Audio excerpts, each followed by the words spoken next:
हाँ दोस्तों नमस्कार। एक बार फिर से आप सभी लोगों का फिजिक्स विद कॉन्सेप्ट में तहे दिल से बहुत बहुत स्वागत है। दोस्तों हम लोग आज सीखेंगे ऊर्जा होता क्या है, ठीक ना। ऊर्जा में हम लोग सीखेंगे ऊर्जा क्या है, गतिज ऊर्जा क्या है, स्थितिज ऊर्जा क्या है, स्थिति ऊर्जा के प्रकार क्या क्या होते हैं, ठीक ना। साथ ही साथ हम लोग इन सभी के सूत्र कैसे कैसे निकाले गए हैं, ये सब चीज़ों को आज सीखते हैं। आज की क्लास बहुत ही शानदार होने वाली है। तो प्यारी सी पहले डालते हैं भाई ऊर्जा क्या है। तो जो ऊर्जा है वह कार्य करने की क्षमता, यानी कार्य करने की जो औकात होती है वह क्या कहलाती है, हमारी क्षमता कहलाती है। किसी भी वस्तु की कार्य करने की जो औकात है या क्षमता है वह क्या कहलाता है, ऊर्जा कहलाता है ना। कोई भी वस्तु हो उस वस्तु के कार्य करने की क्षमता ही क्या कहलाती है, उसकी ऊर्जा कहलाती है। पहले हम लोग यही डाल दें भाई ऊर्जा, ठीक ना। ऊर्जा जिससे इंग्लिश में क्या कहते हैं, एनर्जी, ENERGY, एनर्जी। तो एनर्जी में क्या लिख देंगे, किसी वस्तु के कार्य करने की क्षमता को उस वस्तु की ऊर्जा कहते हैं। किसी वस्तु के कार्य करने की क्षमता को उस वस्तु की ऊर्जा कहते हैं। ऊर्जा को नॉर्मली यू से लिखा जाता है ना। ऊर्जा को हम लोग यू से लिखते हैं, ई से भी लिखते हैं। ई से टोटल एनर्जी को लिखा जाता है, ठीक ना। ऊर्जा को यू से भी लिख सकते हैं और ई से भी लिख सकते हैं। तो ऊर्जा क्या हो गया, समझ आ गया ना। किसी वस्तु के कार्य करने की क्षमता उस वस्तु की ऊर्जा कहलाती है। तो ऊर्जा की मात्रक की बात करें भाई पहले, अच्छा ये कैसी राशि है, कोई भी ऊर्जा हो, कोई भी ऊर्जा हो, सभी प्रकार की ऊर्जाएं क्या होती हैं, अदिश राशि होती है। तो कह सकते हैं ऊर्जा कैसी राशि है, ऊर्जा अदिश राशि होती है। ऊर्जा कैसी राशि होती है, अदिश राशि होती है, ठीक ना। ऊर्जा कैसी राशि हो गई, अदिश राशि हो गई। मात्रक की बात कर लेते हैं। तो मात्रक की बात करेंगे तो मात्रक दो पद्धतियों में। तो ऊर्जा का मात्रक जो होता है वह जूल होता है, जूल या अर्ग। अच्छा जूल इसमें लिखते हैं यमकेश में। जूल जो हमारा हो जाएगा, ऊर्जा का मात्रक जूल जो होगा वह यमकेश पद्धति में, और जो अर्ग होगा वह सीजीएस पद्धति में। अब आपको देख के लग रहा होगा यही मात्रक हुआ, तो कार में पढ़े थे ना। तो कार और ऊर्जा का मात्रक दोनों सेम है ना। कार का मात्रक भी जूल या अर्ग, ऊर्जा का भी मात्रक भी जूल या अर्ग। कार भी अदिश राशि, ऊर्जा भी क्या है, अदिश राशि है। कार्य क्या है, समझ में आ गया है, किसी वस्तु पर बल लगाकर बल की दिशा में विस्थापित करना कार्य है। ऊर्जा क्या है, किसी वस्तु के कार्य करने की क्षमता, उसकी क्या कहलाएगी, ऊर्जा कहलाएगी। और ऊर्जा की विमा की बात करें तो जो कार्य की विमा है वही ऊर्जा की विमा mL2T-2, ठीक। यही तो कार्य का भी था, ये तो कार्य का भी था, यानी कार्य करने की क्षमता है भाई। ये कार्य मतलब एक प्रकार का भी एक कह सकते हैं कि कार्य की कैटेगरी में आ रहा है। कार्य करने मतलब कार्य जो है वह उसकी क्षमता कितनी है वही क्या हो गई है, ऊर्जा हो गई है। अब ऊर्जा को बात करें भाई, ऊर्जा कितने प्रकार की है। तो ऊर्जा जो होती है वह दो प्रकार की होती है। ऊर्जा को जो है दो भागों में बांटा गया है। वह दो भाग हमारे कौन कौन से हो जाएंगे, एक ऊर्जा का भाग हो जाएगा गतिज ऊर्जा। क्या हो जाएगा, गतिज ऊर्जा। ऊर्जा का पहला भाग क्या है हमारा, गतिज ऊर्जा। और दूसरा क्या हो जाएगा हमारा, स्थितिज ऊर्जा। पहला हो जाएगा क्या, गतिज ऊर्जा, दूसरा हो जाएगा स्थितिज ऊर्जा। और स्थितिज ऊर्जा में जो हम लोग को दो प्रकार की ऊर्जा पढ़ना है। स्थितिज ऊर्जा में हम लोगों को दो प्रकार की ऊर्जा पढ़ना है। तो स्थितिज ऊर्जा में जो जो ऊर्जा पढ़ना है वह पहला हमारा क्या है, गुरुत्वीय स्थितिज ऊर्जा। गुरुत्वीय स्थितिज ऊर्जा, ठीक है, गुरुत्वीय स्थितिज ऊर्जा। और इसमें दूसरा जो पढ़ना है वह हम लोग को क्या पढ़ना है, प्रत्यास्थ स्थितिज ऊर्जा। प्रत्यास्थ स्थितिज ऊर्जा। बाकी भाई ऊर्जा और भी बहुत सारी प्रकार की हैं, लेकिन हम लोग को वो बहुत सारी प्रकार की स्थितिज ऊर्जाओं को नहीं पढ़ना है। जो पढ़ना हमको केवल क्या पढ़ना है, गतिज मतलब गुरुत्वीय स्थितिज ऊर्जा और प्रत्यास्थ स्थितिज ऊर्जा, ठीक। तो इतना समझ आ गया। ऊर्जा कितने प्रकार की, दो प्रकार की, गतिज ऊर्जा और स्थितिज ऊर्जा। स्थितिज ऊर्जा यहाँ पे दो प्रकार का, गुरुत्वीय स्थितिज ऊर्जा और प्रत्यास्थ स्थितिज ऊर्जा। ऊर्जा क्या है, ऊर्जा का मात्रा क्या है, ऊर्जा कैसी राशि है, ऊर्जा का बीमी सूत्र क्या होता है, ये सब चीज़ें आपको समझ में आ गई हैं। अब हम लोग डालते हैं रिंग कि गतिज ऊर्जा क्या है, और गतिज ऊर्जा का जो सूत्र निकालेंगे हम लोग परिवर्ती बल के लिए और एक बार नियत बल के लिए, ठीक। बात क्लियर है कि नियत बल के लिए, परिवर्ती बल के लिए गतिज ऊर्जा का हम लोग सूत्र निकालेंगे। फिर आगे चीज़ें के धीरे धीरे समझते चलते चलते हैं ना। ये बहुत सारा सब चीज़ पढ़ना है। ये सब चीज़ भाई प्यारी सी हेडिंग बना करके सभी चीज़ों को नोट कर ले भाई। नोट हो गया होगा, ठीक ना। अब हम लोग देखते हैं, अच्छा एक चीज़ और यहाँ पे नोट कर लेना भाई, इसी के नीचे ही क्या नोट कर लेंगे, एक हम लोग को मिलेगा बार बार यांत्रिक ऊर्जा। क्या मिलेगा, यांत्रिक ऊर्जा, जिसे हम लोग कहते हैं मैकेनिकल एनर्जी। जो यांत्रिक ऊर्जा होता है वह किसी भी वस्तु की यांत्रिक जो ऊर्जा होती है उसकी गतिज और स्थितिज, क्या, गतिज और स्थितिज ऊर्जाओं का योग होता है। तो कह सकते हैं यांत्रिक ऊर्जा जो बराबर होता है किसके होता है, गतिज ऊर्जा, गतिज ऊर्जा और स्थितिज ऊर्जा का योग, योग हो गया किसका योग, स्थितिज ऊर्जा का। गतिज और स्थितिज ऊर्जा का जो योग होता है वह क्या कहलाता है, मैकेनिकल एनर्जी यानी यांत्रिक ऊर्जा, ठीक ना। तो अब हम लोग हेड डालते हैं गतिज ऊर्जा क्या है, इतनी चीज़ें आप लोग नोट कर लिए होंगे, ठीक है। अब हम लोग हेड डालेंगे क्या, गतिज ऊर्जा, और गतिज ऊर्जा का धुआं करते हैं। गतिज ऊर्जा को अंग्रेजी में बात करें भाई को क्या बोलते हैं, काइनेटिक एनर्जी बोलते हैं, क्या बोलते हैं, काइनेटिक एनर्जी। तो गतिज ऊर्जा, काइनेटिक एनर्जी। और गतिज ऊर्जा होता क्या, नाम से स्पष्ट लग रहा है भाई, गतिज यानी गति के कारण, गतिज ऊर्जा, काइनेटिक एनर्जी, गति के कारण, काइनेटिक एनर्जी। जब कोई भी वस्तु गति करती है तो वस्तु में क्या होता है, वेग होता है। जब कोई भी वस्तु गति करती है तो गति करेगी तो वेग होगा ही, बिना वेग की वस्तु गति कैसे करेगी, एकदम संभव नहीं है। तो जब कोई भी वस्तु गति करती है तो गति में वेग होता है, तो वेग के कारण, वेग के कारण उस वस्तु के कार्य करने की क्षमता ही क्या कहलाएगी, उस वस्तु की गतिज ऊर्जा कहलाएगी। चाहे वेग बोले, चाहे एक वर्ड हम लोग बोल सकते हैं गति, किसी वस्तु की गति के कारण कार्य करने की जो क्षमता होती है उस वस्तु की गतिज ऊर्जा कहलाती है। नाम से देखें भाई, गतिज यानी गति के कारण, किसी वस्तु की गति के कारण कार्य करने की जो क्षमता होती है वह क्या कहलाएगी, गतिज ऊर्जा कहलाएगी, ठीक ना। यदि बात होगी, गतिज ऊर्जा लिख लिए होंगे, किसी वस्तु की गति के कारण कार्य करने की क्षमता उस वस्तु की गतिज ऊर्जा कहलाती है, और इसे के से प्रदर्शित करते हैं। अब के बराबर फार्मूला होता है हमारा, के बराबर फार्मूला होता है 1/2 mv², के बराबर फार्मूला होता है 1/2 mv², यानी गतिज ऊर्जा का सूत्र है। अब इस गतिज ऊर्जा का सूत्र हम लोग निकालेंगे दो तरीकों से, एक नियत बल के लिए, बता दिया था हमने भाई नियत बल क्या है, और एक परिवर्ती बल के लिए, ठीक ना। नियत बल के लिए और एक परिवर्ती बल के लिए। हम लोग नियत बल के लिए कार्य का सूत्र निकाले हैं, परिवर्ती बल के लिए कार्य का सूत्र निकाले हैं। नियत बल के लिए कार्य का सूत्र निकाले होंगे W बराबर Fs, इसमें Fs cos थीटा, फिर W बराबर vector F dot vector S, इस पर बहुत सारे सवाल। फिर परिवर्ती बल के लिए W बराबर x1 से x2 f dx, और इस पे शायद अभी कोई सवाल नहीं हो पाया है, तो इसको इस पर आधारित सवाल चैप्टर के लास्ट में बता दिया जाएगा, ठीक ना। W बराबर x1 से x2 f dx। तो अब हम जो फार्मूला निकालेंगे एक कार्य ऊर्जा यानी गतिज ऊर्जा का, एक बार नियत बल के लिए और एक बार परिवर्ती बल के लिए। तो पहले हम लोग यही डालते हैं नियत बल के लिए गतिज ऊर्जा, ठीक ना, नियत बल के लिए गतिज ऊर्जा। तुम्हारी प्यारी से हेडिंग हो गई होगी भाई अब लोगों की, क्या कि नियत बल के लिए गतिज ऊर्जा, नियत बल के लिए गतिज ऊर्जा, नियत बल के लिए गतिज ऊर्जा, मतलब बल बदल नहीं रहा है, नियत बल के लिए गतिज ऊर्जा, बल यहाँ पे क्या हो रहा है, बदल नहीं रहा है, नियत बल के लिए गतिज ऊर्जा। अब देखिए भाई, हमने क्या मान लिया कि माना हमारी स्मॉल एम द्रव्यमान की कोई वस्तु है, ये कोई स्मॉल एम द्रव्यमान की कोई वस्तु हो गई और ये विरामावस्था में है। जब विरामावस्था में कोई भी चीज़ होती है तो उसका प्रारंभिक वेग क्या होता है, जीरो होता है, जीरो होता है ना। वस्तु है, वस्तु का प्रारंभिक वेग क्या है, जीरो है। क्यों जीरो है, क्योंकि वस्तु विरामावस्था में है। मान लेते हैं यह वस्तु स्मॉल टी समय में यस दूरी तय करती है और वस्तु का अंतिम वेग जो होता है वह क्या हो जाता है, वी हो जाता है।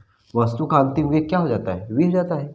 हमने मान लिया है कि स्मॉल एम द्रव्यमान की कोई वस्तु है और वह वस्तु विरामावस्था में है। स्मॉल टी समय में वस्तु यस दूरी तय करती है और वस्तु का अंतिम वेग वी हो जाता है। जब वस्तु का अंतिम वेग वी हो जाता है तो बताओ भाई, यहाँ पे अगर हम बात करें तो एफ यानी बल, क्योंकि एफ इक्वल टू क्या हो जाएगा, एफ इक्वल टू हमारा हो जाएगा यम ए, एफ इक्वल टू यम ए, यानी किसी वस्तु के द्रव्यमान और बल का गुणनफल क्या कहलाता है, किसी वस्तु का द्रव्यमान और त्वरण का गुणनफल क्या कहलाएगा, बल कहलाता है। ठीक है, यहाँ पे गति का तृतीय समीकरण यूज कर रहे हैं। गति के तृतीय समीकरण से, गति के तृतीय समीकरण से, गति के तृतीय समीकरण से, तृतीय समीकरण सबको पता है। गति का तीसरा समीकरण सबको पता है ना, वी स्क्वायर बराबर यू स्क्वायर प्लस 2s। गति के तीन समीकरण होते हैं, वी बराबर यू प्लस 80, एस बराबर U T plus half 80 square और वी स्क्वायर बराबर यू स्क्वायर प्लस 2s। तो कौन सा लगाएंगे हम लोग, तृतीय समीकरण लगाएंगे। तृतीय समीकरण क्या है, वी स्क्वायर बराबर यू स्क्वायर प्लस 2as। तो यहाँ पे u का मान हो जाएगा क्या, 0, क्योंकि वस्तु प्रारंभ में क्या है, विरामावस्था में है, प्लस 2as। तो यहाँ पे यस बराबर क्या मिल जाएगा, यस बराबर मिल जाएगा हमको वी स्क्वायर अपान 2a। तो हमको क्या निकालना है, किया गया कार्य निकालेंगे, क्योंकि किया गया कार्य ही क्या होता है, गतिज ऊर्जा होता है। किसी वस्तु पर जो मतलब जो कार्य होगा, गति के कार्य जो कार्य करेगा, वही कार्य ही उस पिंड की क्या हो जाएगी, गतिज ऊर्जा हो जाएगी। यहाँ पर हम लोग किया गया कार्य निकाल सकते हैं, डब्ल्यू बराबर किया गया कार्य डब्ल्यू बराबर क्या होता है, एफ इंटू एस या एफ इंटू एस या पूरे एस, ठीक। डब्ल्यू एफ की जगह पे क्या लिख सकते हैं, यम ए और यस की जगह पे क्या हो जाएगा, v square upon 2a, v square upon 2a। देखो भाई ए तो बर्बाद हो गए, जब ए बर्बाद हो गया तो बचा क्या हमारा, डब्ल्यू बराबर क्या मिला, 1/2 यम वी स्क्वायर। अरे वाह, 1/2 यम वी स्क्वायर, देखो कितना आसान है। और यही किया गया कार्य ही क्या कहलाएगा, यही किया गया कार्य ही क्या कहलाएगा, पिंड की गतिज ऊर्जा कहलाता है। और गतिज ऊर्जा के बराबर 1/2 यम वी स्क्वायर। यहाँ पे एक बार शब्द में लिखोगे, यही किया गया कार्य ही पिंड की गतिज ऊर्जा कहलाता है। अतः के बराबर 1/2 यम वी स्क्वायर। कितना आसान था ना, कुछ नहीं था। हमने क्या मान लिया, स्मॉल द्रव्यमान का पिंड विरामावस्था में है, स्मॉल टी समय में यह दूरी तय करते हुए वस्तु का अंतिम वेग v हो जाता है। तब हमने भाई बल है, वस्तु यहाँ से यहाँ तक गति कब करेगी, जब से बल आरोपित किया जाएगा, जो और त्वरण होगा तभी तो गति, गतिमान है तो त्वरण उत्पन्न होगा ही, ठीक ना। तो यह बराबर यम में गति का तीसरा समीकरण लगा दिया, वी स्क्वायर बराबर यू स्क्वायर प्लस 2s, तो यू बराबर 0, यहाँ से यस का मान निकालें, किया गया का डब्ल्यू बराबर एफ इंटू एस, ठीक। तो इस तरीके से ये आपका हुआ नियत बल के लिए गतिज ऊर्जा। अब की बार हमारा क्या हो जाएगा, परिवर्ती बल के लिए गतिज ऊर्जा, ठीक ना। इतना भाई नोट कर लो पहले, आप लोग नोट हो गया होगा, ठीक। अब हम लोग क्या देखेंगे, परिवर्ती बल के लिए गतिज ऊर्जा, क्या देखेंगे, परिवर्ती बल के लिए गतिज ऊर्जा। और इस पर बहुत अभी एक आध दो न्यूमेरिकल भी लगाते हैं ना, तब तो मजा आएगा। परिवर्ती बल के लिए गतिज ऊर्जा, क्या परिवर्ती बल के लिए गतिज ऊर्जा। तो की बार हमारा हेडिंग क्या हो जाएगा, परिवर्ती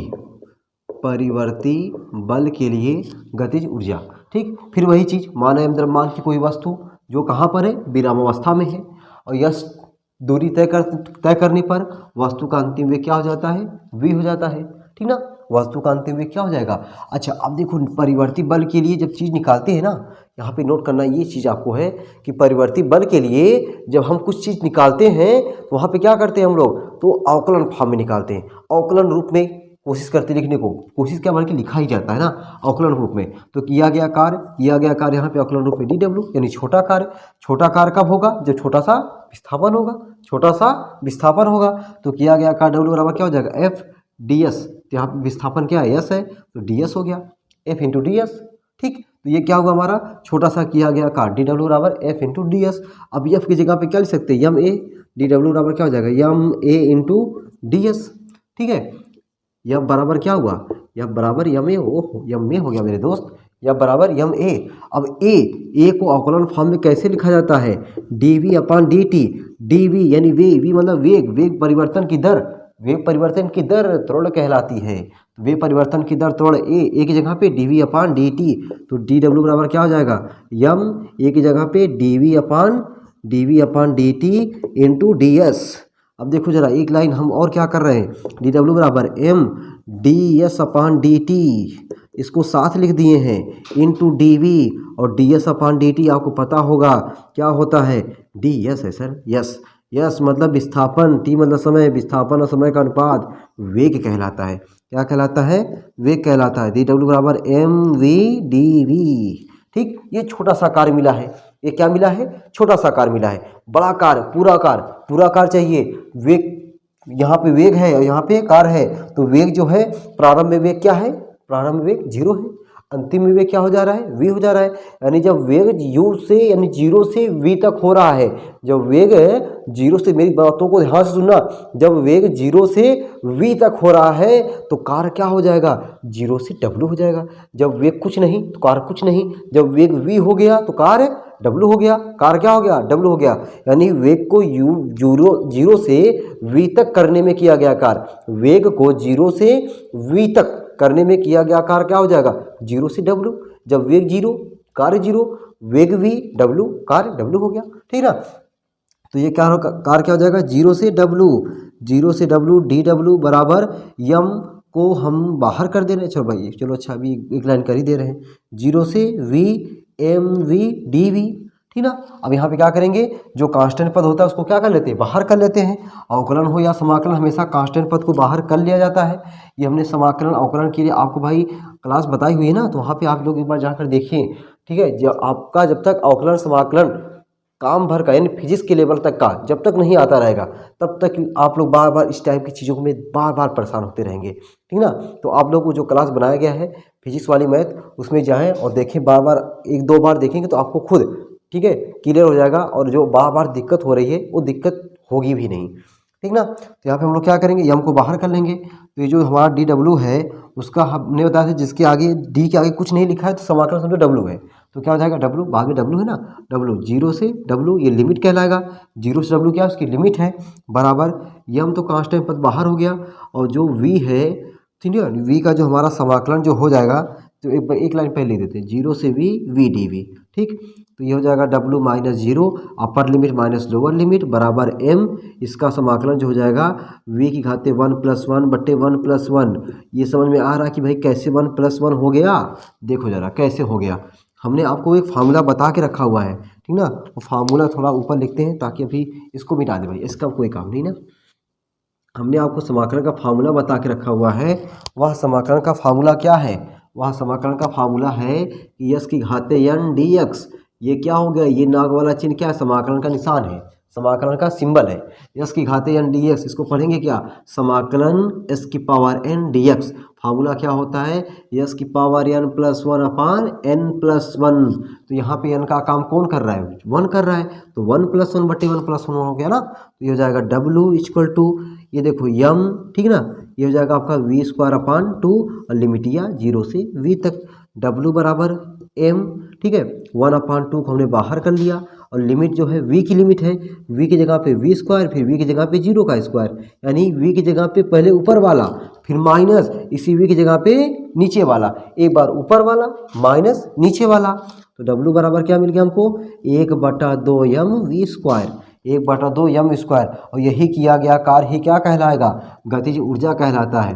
तो K बराबर 1/2 m v², K बराबर 1/2 m v², ठीक ना। तो आपने देखा इस तरीके से हम लोग जो है परिवर्ती बल के लिए और नियत बल के लिए गतिज ऊर्जा K बराबर 1/2 m v² कितने आसान तरीके से निकाला गया है, कुछ नहीं है। जरा सा अगर कम समझ में आया है ये चीज़, तो आप वीडियो को पीछे ले जाइए, पीछे ले जाइए, देखिए कैसे कैसे लिखा गया है, कैसे समाकलन किया गया है। समाकलन पोर्शन थोड़ा सा आपको मजबूत होना चाहिए, अगर जरा सा भी मजबूत है तो ये चीज़ आपकी एकदम हलवा है, ठीक है। कुछ नहीं है कि परिवर्ती बल के लिए गतिज ऊर्जा और नियत बल के लिए गतिज ऊर्जा कैसे कैसे निकाला गया है, इतना भाई आप लोग नोट करें। और आते हैं इस पर प्यारे प्यारे कुछ न्यूमेरिकल लगाते हैं, बिना न्यूमेरिकल के मज़ा नहीं आएगा ना, बिना न्यूमेरिकल फिजिक्स बेकार है, ठीक है भाई। इतना नोट कर लो आप लोग, तो जाके इस पर कुछ न्यूमेरिकल लगाते हैं।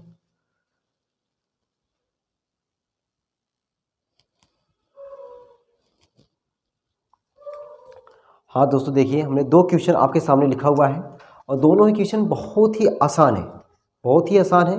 बस आपको तरीके से लगाना होगा, तरीके से लगाएंगे तो आपके लिए बहुत ही आसान लगेगा। अगर उस तरीके से नहीं लगाएंगे तो आपके लिए थोड़ा सा टफ लगने वाला है। देखते भाई क्वेश्चन हमारा क्या है कि 45 मीटर ऊँची एक मीनार की चोटी से, 45 मीटर ऊँची कोई मीनार की चोटी है, और उस चोटी से 2 किलोग्राम द्रव्यमान का एक पिंड विरामावस्था से गिराया जाता है। विरामावस्था जब भी जहाँ भी वर्ड आपको विरामावस्था दिख जाए, जहाँ भी विरामावस्था दिख जाए, इसका मतलब इसका प्रारंभिक वेग, प्रारंभिक वेग मतलब यू क्या है, 0 है। कहाँ पे 0 है, जहाँ भी विरामावस्था आपको दिख जाए, तो यू बराबर 0 से गिराया जाता है। कितने समय पश्चात, आपको समय पूछ रहा भाई, कितने समय पश्चात वह पिंड पृथ्वी तल से टकराएगा। आपको टी पूछ रहा है कि कितने समय पश्चात वह पिंड पृथ्वी तल से टकराएगा। टकराते समय उसकी गतिज ऊर्जा कितनी होगी, जब वह टकराएगा तो उस समय पिंड की गतिज ऊर्जा कितनी होगी, ये आपसे पूछ रहा है। और कह रहा है जहाँ भैया आपको जी मिलेगा वहाँ पे आप 10 रख लीजिएगा, 9.8 मत लिखिएगा, थोड़ा सा कैलकुलेशन लंबा ना हो जाए, इसीलिए वो आप क्वेश्चन वाला दिया है भाई, आप सुविधा के लिए 10 रख सकते हैं, ठीक ना। चलो लगाते हैं। तो इसमें पहले जो जो दिया रहता है उसको लगाते भाई। 45 मीटर ऊँची मीनार की चोटी से, ये सब जो हमारा कोई मीनार की चोटी है ना, ऐसे मीनार की चोटी है, और यहाँ से पिंड ऐसे सब जो गिराया जा रहा है, तो यहाँ पे u बराबर 0 हो गया। तो यच जो आपको दिया हुआ है, ठीक ना, सॉल्यूशन यानी हल कर रहे हैं भाई, किसका, पहले वाले का, और ये आपका दूसरा क्वेश्चन है। तो पहले वाले का जब हल करेंगे तो आपको यह जो दिया हुआ है कितना दिया है 45 मीटर ऊंची मीनार की चोटी से 2 किलोग्राम यम बराबर 2 किलोग्राम का पिंड जो है विरामावस्था मिल गया तो यू बराबर 0 से गिराया जाता है कितने समय पश्चात आपसे टी पूछ रहा है। और जब पिंड पृथ्वी तल से टकराएगा तो उस समय उसकी गतिज ऊर्जा कितनी होगी ये आपसे पूछ रहा है। ठीक, तो पहले टी के पीछे पढ़ते हैं, टी निकालते हैं भाई। आपको यहाँ पे 45 मीटर ऊंचा दिया हुआ है, यू 0 दिया हुआ है, तो यहाँ पे हम लोग पहले क्या निकालेंगे गति के द्वितीय समीकरण से। गति का दूसरा समीकरण क्या है भाई, गति के द्वितीय समीकरण से ना, कौन समीकरण से, द्वितीय समीकरण से, सबके जुबान पे होगा गति का द्वितीय समीकरण, गति का द्वितीय समीकरण जुबान पे है ना, गति का द्वितीय समीकरण, जहाँ बैठे हो बोलो हाँ। गति के द्वितीय समीकरण से क्या होता है, यस होता है ना, यस होता है, यस बराबर U T plus half A T square, ये गति का द्वितीय समीकरण है। लेकिन भाई हमने आपको बताया है जब पिंड ऊपर नीचे गति करने लगता है तो यस की जगह पे एच हो जाता है और ए की जगह पे जी होता है, नीचे आता है तो प्लस जी, ऊपर जाता है तो माइनस जी। ठीक, गति का समीकरण यही है। लेकिन हम याद नहीं करा रहे भाई, आप लोग अगर ऐसे हो रहा है ऐसे याद करो, बस ये जानो कि अगर ऊपर नीचे गति करेगा तो यस के स्थान पे एच हो जाता है और ए के स्थान पे जी होता है। ऊपर जाएगा तो भाई जी घटेगा माइनस जी, नीचे आएगा तो जी बढ़ेगा तो प्लस जी, ठीक ना, जी की दिशा में हो जाएगा। तो ये समीकरण आपका हो जाएगा एच बराबर U T plus 1/2 G T square, वस्तु नीचे आ रही है इसलिए प्लस में जी टी स्क्वायर। एच आपको दिया हुआ कितना दिया सर, 45 दिया है। यू विरामावस्था कह रहा है और टी कुछ भी हो 0 हो जाएगा, प्लस 1/2 जी की जगह पे कह रहा है क्वेश्चन वाला 10 रखो, 10 टी स्क्वायर, 2 1 के 2, 2 5 10, ठीक ना। तो 45 बराबर क्या बचा भाई, 45 बराबर यहाँ बचा केवल 5 टी स्क्वायर, और 5 को नीचे भेज देंगे हो जाएगा टी स्क्वायर बराबर 5 9 45 9। तो टी बराबर जो आपको मिल जाएगा, टी बराबर प्लस माइनस 3, समय कहीं माइनस होता नहीं है तो टी बराबर 3 सेकेंड। टी बराबर क्या मिल गया आपको, 3 सेकेंड मिल गया ना। अब अगर टी मिल गया है तो भाई टी पहले पूछा था, आपने इसका आंसर ला दिया। अब के चाहिए, जब भाई यहाँ पे टकराएगा, जब टकराएगा तो उस समय उसकी गति ऊर्जा क्या, मतलब गति ऊर्जा पूछ रहा है तो यहाँ पे जो टकराएगा तो u बराबर यहाँ भी 0, यानी u बराबर 0 तो गतिज ऊर्जा k बराबर 1/2 यम वी स्क्वायर। तो गतिज ऊर्जा k बराबर क्या हो जाएगा, 1/2 यम वी स्क्वायर। k बराबर क्या हो जाएगा, 1/2 यम वी स्क्वायर, यही ना।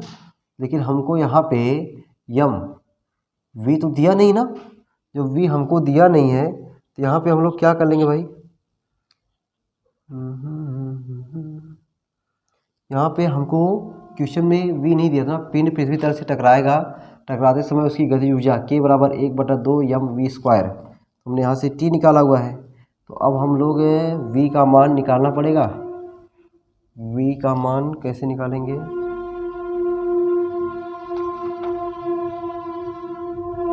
यहाँ से पहले हम लोग v का मान निकालें तो v का मान गति का समीकरण लगा दें, गति के पहले समीकरण से, गति के पहले समीकरण से, ठीक ना, गति के पहले समीकरण से। अब देखो भाई हम लोग गति का पहला समीकरण ही क्यों चुन रहे हैं, इसलिए चुने क्योंकि हमको देखो v चाहिए, हर हाल में v चाहिए, u तो यहाँ पे 0 हो जा रहा है। तो गति का पहला समीकरण क्या है, v बराबर u plus a t, v बराबर u प्लस ए टी, ठीक ना। t का मान मिल गया है, जब t का मान मिल गया है और a की जगह पे हमारा g हो जाएगा, ठीक ना। तो हमारा जो समीकरण, ये तो समीकरण होता है लेकिन हमारी वस्तु ऊपर नीचे गति कर रही है, जब ऊपर नीचे गति करेगी तो हमारा समीकरण क्या बनेगा, v बराबर u plus g t, v बराबर यू प्लस जी टी।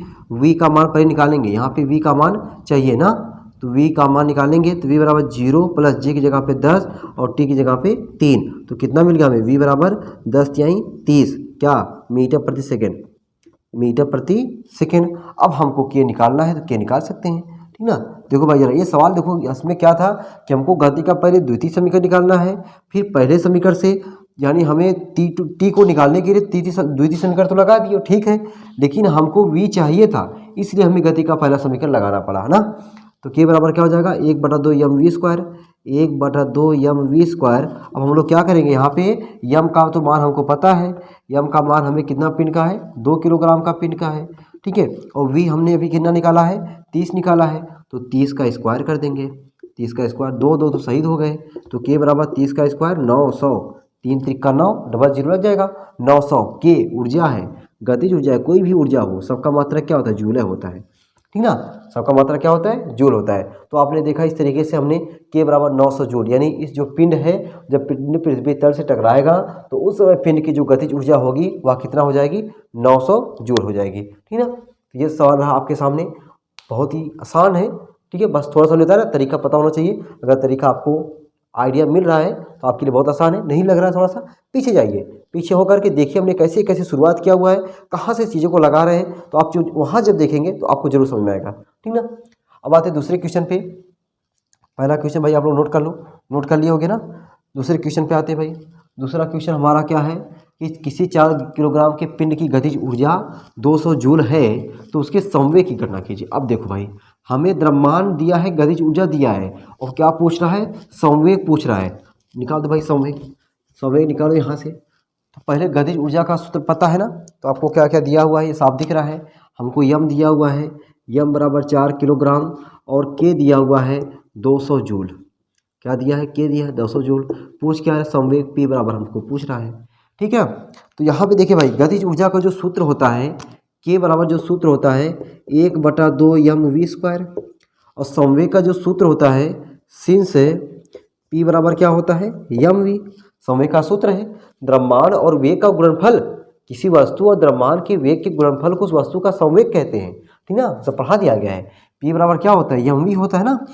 अगर P बराबर यम वी है तो हम लोग क्या करेंगे, अब इसको यम वी, देखो यहाँ पे यम वी बनाना है तो यम वी तो दिख रहा है लेकिन ये वी स्क्वायर है। इसका मतलब अगर एक यम से हम गुणा कर दें तो यम स्क्वायर हो जाएगा, कर दें तो यानी इसको मान लीजिए समीकरण नंबर 1, समीकरण 1 में ऊपर, समीकरण 1 में यम से दोनों मतलब ऊपर नीचे ना, आंसर और हर में गुणा करने पर। तो देखो भाई जरूरी नहीं लिखना कि डायरेक्ट कर दे रहे हैं। 1/2 यम वी स्क्वायर पहले से था, यम से हमने क्या किया, आंसर और 8 में यम से गुणा कर दिए। तो यम से गुणा करेंगे कोई फर्क पड़ेगा नहीं, एकदम नहीं सर। तो क्या हो जाएगा, 1/2 यम यहाँ पर लिख दिया और यम वी का होल स्क्वायर हमने यहाँ लिख दिया।